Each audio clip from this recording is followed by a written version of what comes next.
Last week's penultimate episode of Deal or No Deal Island ended on a cliffhanger as Boston Rob Mariano and Amy McCoy were still out in a giant Panamanian maze. And the last one to arrive back to host Joe Manganiello with their briefcase would be immediately eliminated from the game. Amy had been out on the course first after solving a number puzzle, while Rob had been last after being assessed a penalty for looking at Amy's answer that forced him to wait 3 minutes after the last person left to enter the maze. Jordan Fowler and Stephanie Mitchell had already passed Amy, however, and Rob was hot on her heels. Much in the same way Survivor Panama once created a cliffhanger in its penultimate episode to delay the elimination of super popular player Siri Fields so that Siri fans would still tune into the finale.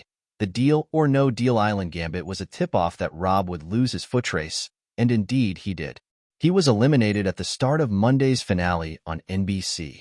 And after Stephanie's case was shown to have the least amount of money, she too was booted from the game.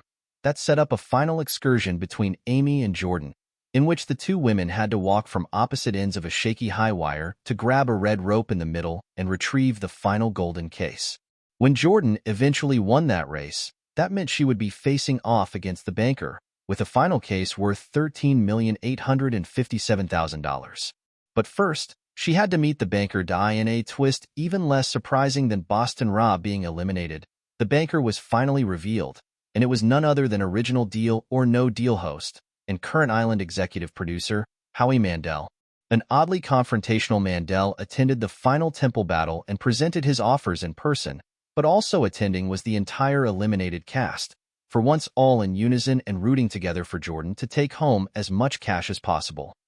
After declining the first offer of $203,000, the second offer of $607,000, and a third offer of $1,197,000, Jordan finally accepted a fourth offer that somehow kept going up even though she continued to pick high cases off the board, of $1,230,000. When that amount was higher than the money in her selected case, Jordan walked away a millionaire, at least before taxes. And it seems that money is already being put to good use.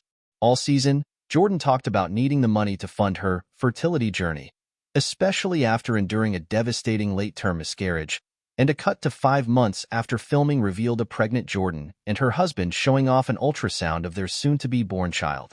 Sounds like that was a good deal on many fronts, and thus concludes the first season of Deal or No Deal Island, a restructuring of the classic game show that had some wonky, nonsensical game mechanics. Contestants were supposed to root for low-value cases in the temple even though that made their chances of survival much worse, but was nonetheless compelling viewing due to a charismatically confrontational cast that feuded early and often, and the easy, breezy charm of host Manganiello, who served up just the right amount of cheese in his role of banker conduit and games dash master. And no word on if Manganiello will actually start making the tea in Season 2, or just continue to watch the contestants spill it.